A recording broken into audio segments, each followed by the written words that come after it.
Las noticias de hoy en Estados Unidos. Lo más relevante en la política doméstica de los Estados Unidos es el acuerdo al que han llegado un grupo de senadores demócratas y republicanos en el plan de infraestructura. Leo este despacho de AFP.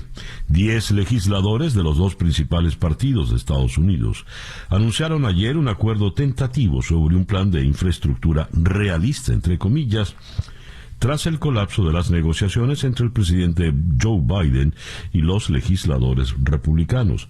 El acuerdo, considerablemente menos ambicioso que el plan original de empleo de $2.3 billones de Biden, estaría totalmente pagado y no incluiría aumentos de impuestos, según dijeron textualmente 5 demócratas y 5 republicanos en un breve comunicado.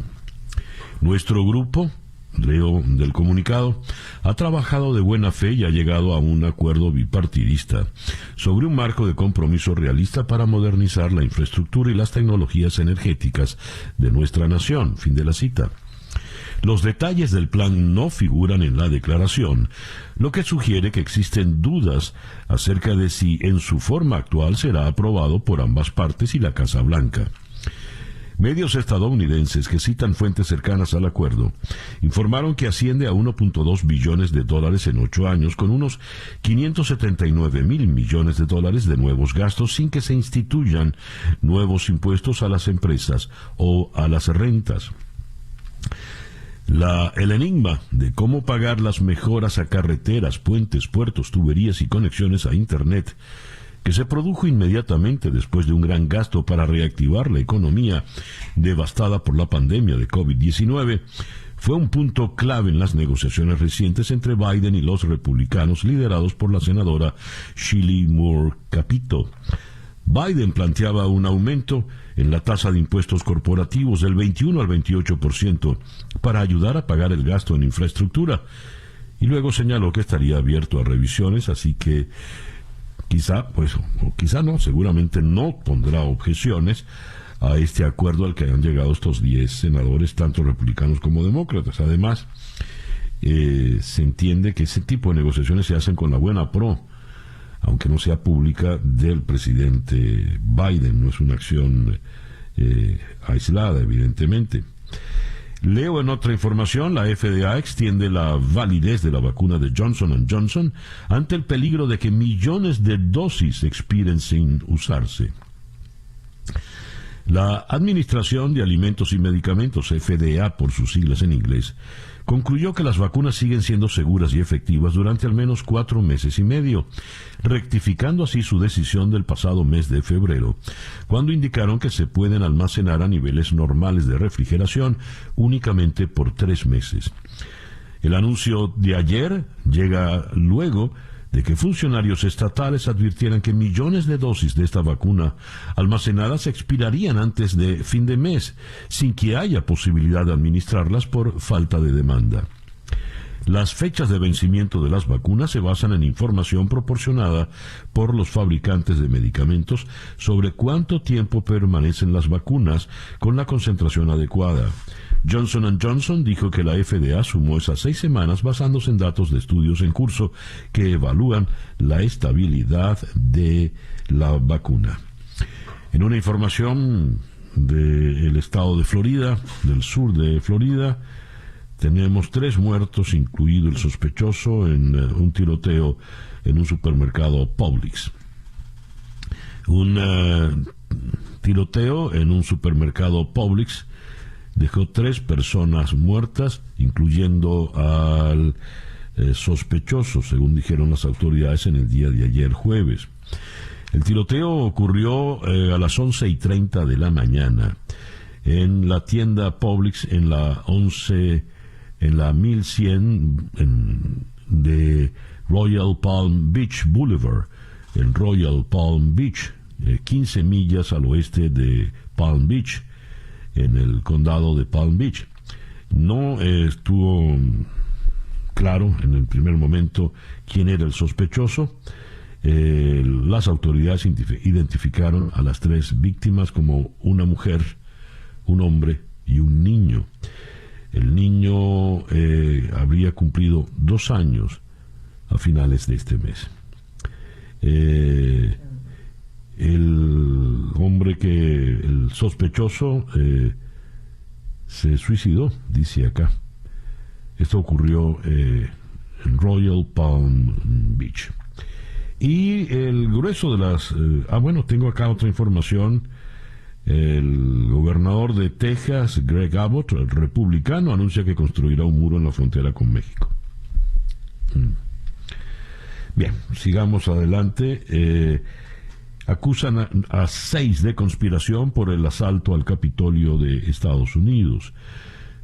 Un ex jefe de policía de California y otros 5 hombres fueron acusados de presunta conspiración en el asalto del 6 de enero al Capitolio, de acuerdo con documentos judiciales que se hicieron públicos en el día de ayer. Los hombres, 4 de los cuales se identifican como miembros del movimiento extremista antigubernamental Three Percenters, según la Fiscalía, están acusados de conspirar entre ellos para impedir la certificación de la victoria del presidente Biden en las elecciones de noviembre. Entre los acusados hay un ex jefe de policía de la ABRA, fundador de un grupo de ultraderecha llamado American Phoenix Project, que se creó para protestar contra las restricciones relacionadas con la pandemia del coronavirus y ha ayudado a promover la mentira de que al expresidente Trump se le robó la reelección. En los documentos judiciales, las autoridades describen cómo en las semanas previas a la insurrección del 6 de enero, el fundador del grupo, Alan Hostetter, llamó a la violencia contra quienes respaldaban los resultados de los comicios.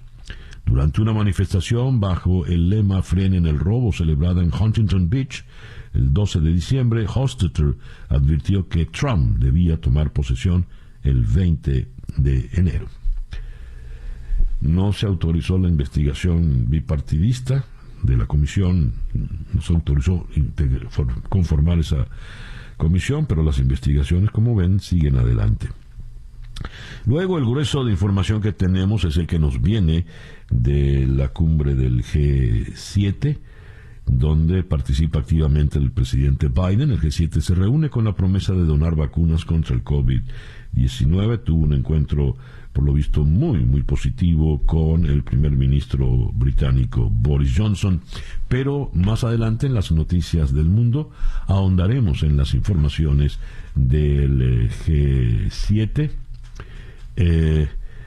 Aunque aquí me llega esta información, la cumbre del G7 empieza con mal pie. Cierran un hotel por un brote en la delegación alemana. El brote no afecta al viaje de la canciller Angela Merkel, que llega hoy para participar en el encuentro. El reloj indica en este momento las 7:20 de la mañana. Estas son las noticias de Venezuela. A ver, tenemos informaciones diversas desde Venezuela. El rector Enrique Márquez, vicepresidente del Consejo Nacional Electoral, fue acusado por Diosdado Cabello en su programa de televisión en Canal 8 de querer perjudicar a los candidatos a las próximas elecciones. Lo que dijo Enrique Márquez es que el Canal 8, que es el canal del Estado, es decir, el canal de todos los venezolanos, estaba parcializada por dos candidatos del gobierno. Y, sin ir más lejos, Diosdado Cabello es la prueba viviente de ello. Pues bien, Enrique Márquez respondió que su función como cabeza del ente es estar pendiente de que no se utilicen recursos del Estado para campañas políticas, de manera tal de que él está solamente cumpliendo con su deber. Esa fue su respuesta, pero además ahondó en lo siguiente. El opositor venezolano, Enrique Márquez, vicepresidente del Consejo Nacional Electoral, busca allanar el camino para lograr levantar las inhabilitaciones y medidas políticas que afectan al antichavismo. Desde su despacho en el CNE, el también presidente de la Comisión de Participación Política y Financiamiento, aseguró que se encuentra interactuando para conseguir una solución a las inhabilitaciones de opositores que entre los más conocidos se cifran en unos 30. Una noticia muy importante en el cuadro político venezolano es el regreso al país de Américo de Gracia, el que fuera diputado de la causa R por el Estado Bolívar. Leo acá en el diario El Pitazo, perdón que se me saltó. Ya en mi casa, Venezuela. Ese fue el mensaje que escribió en su cuenta de Twitter el dirigente político Américo de Gracia, tras regresar del exilio a Venezuela en el día de ayer. De Gracia participará en las elecciones convocadas para el 21 de noviembre por el nuevo Consejo Nacional Electoral. El pasado 19 de abril, el parlamentario electo en la Asamblea Nacional del 2015 anunció formalmente su aspiración a la gobernación de Bolívar. La ruta comprende capitalizar la legitimidad de Juan Guaidó y legitimidad de Maduro, sanciones a los enchufados y juicios en la Corte Penal Internacional, más ocuparse de los problemas de Guayana, hambre, violencia y sobre todo lo planteado con el tema del arco minero. Dice la abogada venezolana Tahiri Moya, si abren una investigación y los involucrados no asisten a la Corte Penal Internacional, su vida no será fácil. Esto ante la eventualidad de que, en efecto, se investigue por parte de la Corte Penal Internacional a Nicolás Maduro y sus altos personeros en el régimen de crímenes de lesa humanidad. El reloj indica en este momento las 7:25 de la mañana. El editorial con César Miguel Rondón. Joe Biden le confiesa a los periodistas que le dijo al primer ministro Boris Johnson que ellos tenían algo en común. Y dijo, los dos nos casamos con mujeres muy por encima de nuestra clase. Johnson rió y dijo que no iba a disentir en eso. Y agregó, ni en ninguna otra cosa. Ya esto marca un clima distinto por parte del presidente Biden en la gira que está llevando adelante en Europa. Esto fue en el encuentro con el primer ministro británico, cuando hay en efecto discrepancias importantes entre ellos. Sin embargo, firmaron la Carta Atlántica, la ratificaron y ahora están ya imbuidos directamente en el marco de la cumbre del G7. Las informaciones que nos traen: firman la nueva Carta del Atlántico, luego de la que firmaran Winston Churchill y Franklin Delano Roosevelt en 1941, en el marco de la Segunda Guerra Mundial. Este acuerdo se compromete a combatir las ciberamenazas y el cambio climático y poner fin a la pandemia. Y hablando de la pandemia, pues Boris Johnson anuncia que donará 100 millones de dosis de vacunas, así como el presidente Biden ya había anunciado antes de salir la donación de sus vacunas. Y para rematar esta tónica amorosa cargada de piropos y frases amables, la doctora Jill Biden envió un elegante mensaje en su chaqueta. Ella vestía una chaqueta negra con la palabra amor, love, delineada en la espalda. Es la misma chaqueta que hace más de 2 años usó para dar inicio a la campaña presidencial de su esposo. Traemos amor desde Estados Unidos, dijo a los periodistas explicando su elección de moda. Claro contraste con una chaqueta con un mensaje muy distinto usado por una primera dama en otra oportunidad.